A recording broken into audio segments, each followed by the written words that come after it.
Hey, my name is August and I'm a game dev hobbyist. I was recently playing video games on my phone because, come on, who doesn't procrastinate just a little bit every once in a while? And I was going through my game apps when I found something that struck a huge amount of nostalgia. JetPack JoyRide. Now, for those of you who somehow have no idea what that is, basically there was a group of scientists who were working in a huge facility. And when I say huge, I mean like you could stack IKEAs on top of each other for eternity and it would not get to the size of this facility. And this entire facility has been designated to the creation of a single jetpack. And you, being the law-abiding citizen that you are, blow a hole in the wall and steal it. Now for the gameplay, you just fly around, give scientists little gifts, and try to get as far as you could until you died. Now this was amazing for little me. I would spend hours doing this. Now, I was deciding what to make for this video when I remembered that game, so now I'm making it, but in 3D. Now, the first thing that I did for this was add a player. Now, I decided to make this a first-person game, so the player can just be an elongated capsule. Now, I had hit a problem on literally the first thing I did.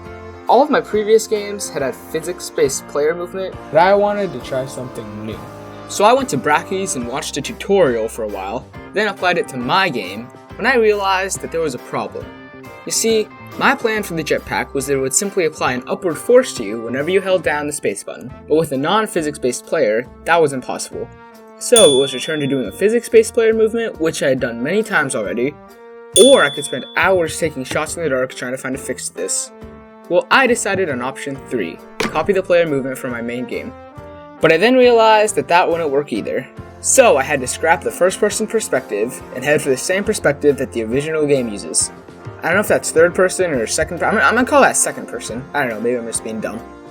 So, after I made that change, I went back to the jetpack. Now, for testing purposes, our jetpack is just a cube.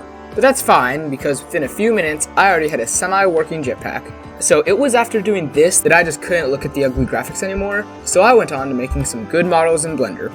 After getting the jetpack done, I modeled and rigged the player model after like an hour of just straight weight painting. After that, I was on to modeling the clothing and hair and stuff. And there.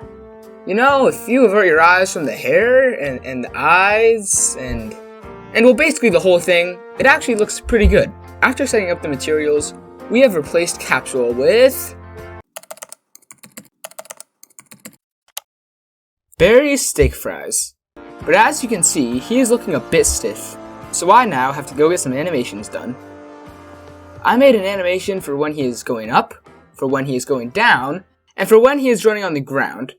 After implementing these animations, it seemed that our guy felt like having a dance contest. But after some troubleshooting, I got it to work and he is no longer dancing. I then modeled a bullet, a wall, and after getting those into Unity, I just placed a basic floor and this is kinda starting to look like JetPack JoyRide. Okay, the next thing I did was a bullet effect for when it hits the ground because they kind of just phase out of existence. Okay, that's good. Then I made it so that the bullet came out of a random barrel of the jetpack. Then I made the subscriber spray. What's the subscriber spray, I hear you asking?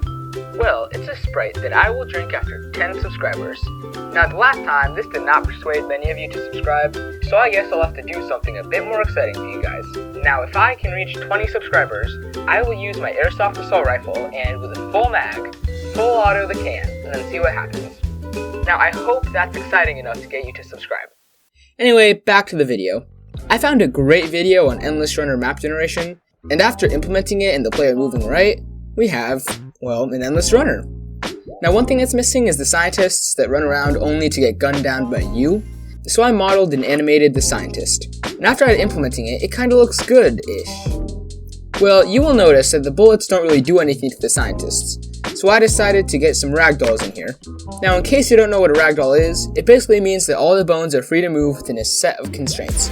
So this is ragdoll disabled, and this is ragdoll enabled.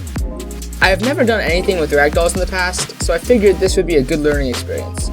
Now, I might be a bit of a psychopath, but I had way too much fun just flinging this thing around.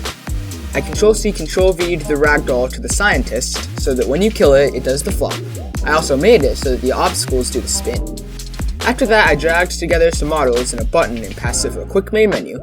I added a death screen that is very respectful of all the hard work you lost. And here is the final product.